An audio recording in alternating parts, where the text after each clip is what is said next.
সবাইকে good morning. এখন breakfast বানাবো। এই যে ব্রেড আছে, এইদিকে ডিম আছে। প্রভু একটুখানি রেস্ট করছে। আর কে জানি একজন বলছিল আমার রান্না করার অভ্যেস চলে গেছে। না, রান্না করার অভ্যেস যায়নি। আমি দরকারে ঠিক রান্না করতে পারি, সব কিছুই করতে পারি। বেশ, এখন ব্রেকফাস্টটা বানাই, তারপরে খাওয়া দাওয়াটা করবো। দেন আর বলতে পারছি না কী করবো। তো চলুন আজকে দিনটা এখান থেকে স্টার্ট করা যাক। আমি ওরা ভূমিকার ফ্রেন্ডের ওখানে গেলাম বোর্ড বলে স্যার নিউ ব্লগ। সবাই গুড মর্নিং। কী বানাও কী বানাও কী বানাও দেখি তো। মাশরুম। আর এটা কি? ডাল। ও বাহ, মানে এটা ব্যাঙের ছাতা। কাটাকাটি। বাইরে কি ঠান্ডা ঠান্ডা আছে? আজকে অনুরাগ সকাল থেকে অনেক কিছু করেছে, আমাকে ব্রেকফাস্ট বানিয়ে দিয়েছে, চা বানিয়ে দিয়েছে। বাহ। আর আমরা ছবি সিলেক্ট করেছি ফাইনাল। হ্যাঁ। আমি পাঠিয়ে দিই সুনন্দকে। হ্যাঁ, সুনন্দ মানে ফাটাফাটি ভাই, যা ছবি তুলেছে ওর টিম আর ও। আমরা পরে একদিন বসে একটা ব্লগ বানাবো, মানে বিয়েতে কারা কারা কি কি করেছিল, মানে ফটোগ্রাফি করেছিল প্লাস মেকআপ আর্টিস্ট, একটা ভালো করে স্ট্যান্ডার্ড বিয়ে করতে গেলে কি কি লাগে, কি করতে হয় সেগুলো নিয়ে। ঠিক আছে, বানাবো ব্লগ। অনেকে বলেও ছিল একটা বানিয়ে দেবো। বেশ, তাহলে তাই হবে। একদিন আমরা বসে এরকম করে একটা ব্লগ বানাবো। বেগুন ভাজবো, একটু কেটে কাটলাম। আর এখানে আছে ব্রকলি, কি কালারফুল লাগছে দেখতে। আর এখানে কুমড়োটাও ব্রকলির সঙ্গে বানাবো। শীতকালে এত ভালো ভালো সব কালারফুল সবজি পাওয়া যায়, কি ভালো লাগে খেতে। আর শীত তো চলেই গেল, আর এগুলো পাওয়াও যাবে না। আবার সেই কতদিন অপেক্ষা করতে হবে আর কি। এবার ওই পটল ভেন্ডি এগুলোই মানে উঠবে, এগুলোই খেতে হবে আমাদের সবাইকে। কেক ছিল, এখন আমরা কেক খাচ্ছি কারণ আজকে ভালো না ভালো না, এখন ওরকম স্বাদ নেই এই কেকগুলোর। তাও এটা আমার ভালো লাগে আর কি। ছোটবেলায় কাবুজি হয়ে গেছে। ছোটবেলায় টিফিন নিয়ে যেতাম স্কুলে। আজকে ভেজ ডে। ভেজ আনতে ভালো লাগে। ব্রকলি মাশরুম সবই তো তোমার ভালো লাগে এগুলো খেতে।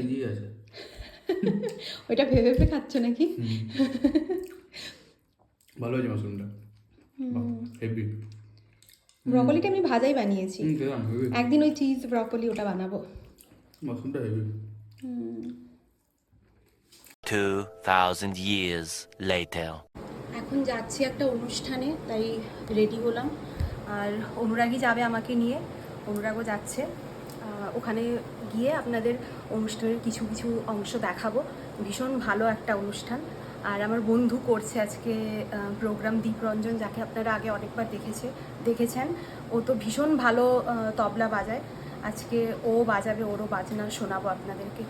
চলো, চলে এসছি আমরা। এটার নামটা না খুব একটা অদ্ভুত নাম, আমি বলতে পারি না ঠিক করে। তুমি বলো তো। আমিও জানি না। আর্থশিলা না সামথিং লাইক দ্যাট। চলো, জিজ্ঞেস করবো, বলে দেবো। ঠিক আছে।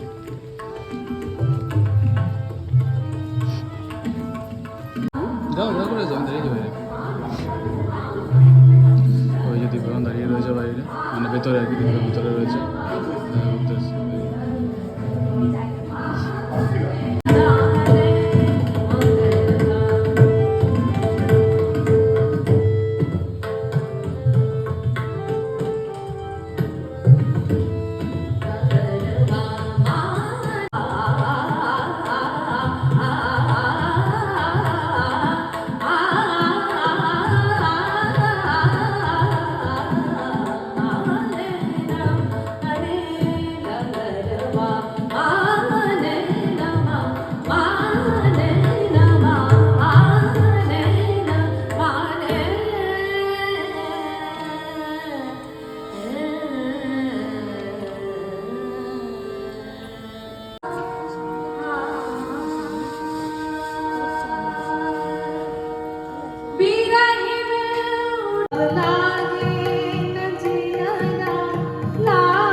ব্রেক।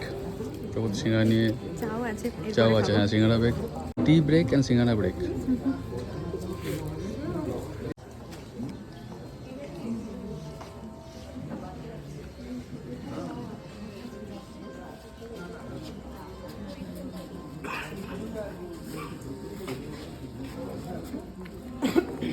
মটরশুঁটি প্রভুতি, মটরশুঁটি খুঁজে না, দেখো পেয়েছো সিঙ্গারাতে।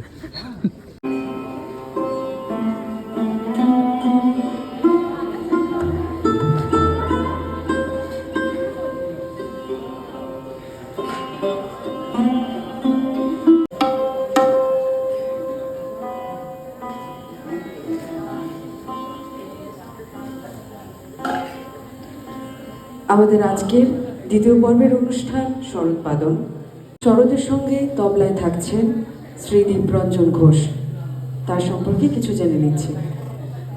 Dipranjan Ghosh has started learning tabla from his father Sandeep Kumar Ghosh, who is one of the most senior disciples of Pandit Shankar Ghosh and Adhyapak in Vishwabharati. Dipranjan started learning at a very young age of 6. In 2012, he went to late Pandit Shankar Ghosh for talim and was under his guidance since his untimely death in 2016. He also got talim and guidance from living legend of tabla Pandit Sopan Chaudhuri.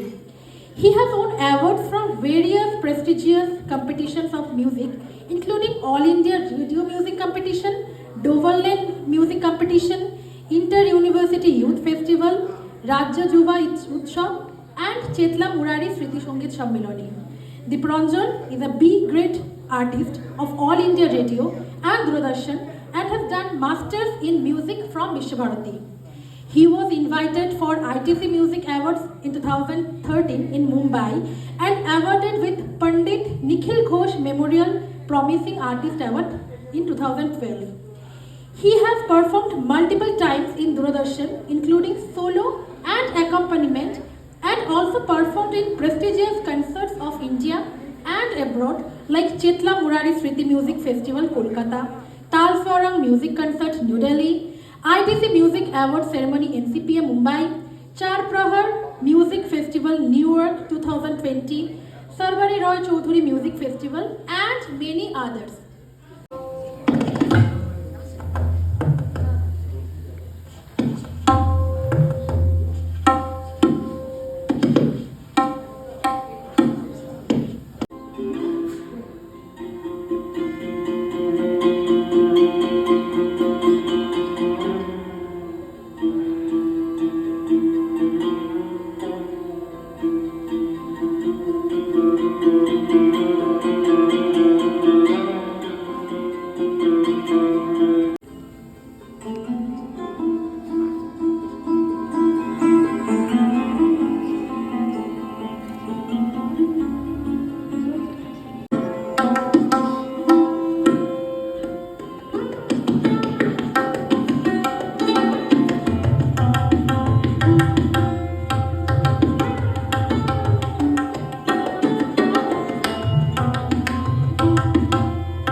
Just বাড়িতে এলাম আর খুব সুন্দর একটা musical event থেকে এলাম আর কি, মানে দারুণ লাগলো। আমার যারা যারা ওখানে ছিলেন প্রত্যেকে এত সুন্দর বাজিয়েছেন, দীপরঞ্জন এত সুন্দর তবলা বাজিয়েছে, শরৎ যিনি বাজাচ্ছিলেন উনিও দারুণ বাজিয়েছেন।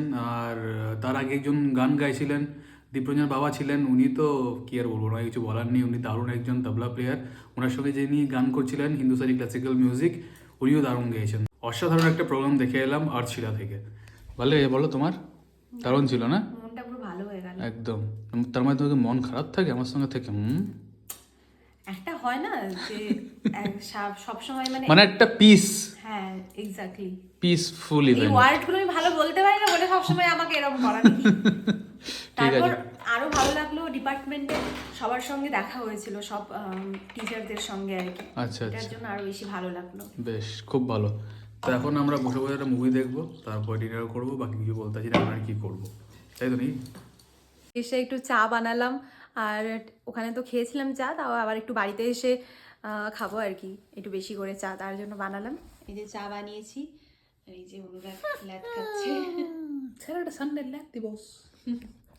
আর খুব সুন্দর একটা অনুষ্ঠান দেখে এলাম আর কি। এটাই হচ্ছে গিয়ে ডিনার, চিকেন আছে, আলু মাখা, রাইস, ডাল, এই যে মালদার স্পেশাল চাটনি। চলো খাওয়া দাওয়া করি নাকি? বাজে হচ্ছে গিয়ে 10:15। একটা ভালো মুভি দেখছি, খাওয়া দাওয়াটা শেষ করে সিনেমাটা কমপ্লিট করি। জনের একটা মুভি, কি নাম জানি, ও তুমি দেখছো, ওই নামেই একাই দেখছি, ভালো মুভিটা, যাই হোক জিতে দেখছি। তো এখন ডিনার কমপ্লিট হয়ে গেছে, একটু টিভি দেখবো, দেন ঘুমিয়ে পড়বো। আমার বলতে খুব খারাপ লাগছে যে আমি নিজের লোকালিটিতে এত কিছু থার্ড ক্লাস কন্টেন্ট ক্রিয়েশন দেখছি, মানে আমার নিজের খুব খারাপ লাগছে। আমি এত নিচে গিয়ে কোনো সময় কন্টেন্ট বানাতে চাইও না আর বানাবো না, তাতে আমার পেজ ভাইরাল হোক না হোক, কেউ দেখুক না দেখুক, কিন্তু আমার নিজের একটা জায়গা যে আমি খুব ভেবেচিন্তে কন্টেন্ট বানাই আর খুব পাবলিক ফ্রেন্ডলি কন্টেন্ট বানাই। এই নাচানাচি রাস্তার মধ্যে যেখানে খুশি বা উল্টো পাল্টা জায়গায় গিয়ে প্রমোশন করা, উল্টো পাল্টা রকমের ব্লগ বানানো, আমার এগুলো একদমই পছন্দ না। আমি নিজেও করি না, আমি কাউকে বলবো না করতে। এত নিচে নেমে এরকম কন্টেন্ট বানানো ফেমাস হওয়ার জন্যে অন্তত আমি কোনোদিন করতে পারবো না। মানুষের সম্মানটা পেতে হয় ভালোবাসার সঙ্গে, যদি সম্মানই না থাকে সেরকম ভালোবাসার কোনো দাম নেই, লোকে পিছনে গিয়ে গালিগালোজ করে। তো এটা বলবো সবাইকে, মানে যারা আমার ব্লগ টক দেখো আর কি চারিপাশে, যারা আমার লোকালে ব্লগ দেখো, যদি এরকম কিছু করার ইচ্ছে থাকে ভালো করে করো। এই মানে কেওস ছড়িয়ে বা এরকম করে উল্টাপাল্টা প্রমোশন বা উল্টাপাল্টাভাবে নেচে গেয়ে এগুলো করে আমার মনে হয় কোথাও না কোথাও বাড়ির লোক তো দেখে, একটু করে ভেবে চিন্তে এগুলো করো আর কি। বেশ চলো আজকে ব্লগটা এখানে এন্ড করলাম। যদি কিছু ভালো লেগে থাকে please like share comment and follow বলবুটাকে শেয়ার করতে ফলো করতে লাইক করতে কমে যাওয়া কেমন লাগছে। দেখা হচ্ছে নতুন একটা ব্লগ নিয়ে কালকে হয়তো। Tata bye, good night.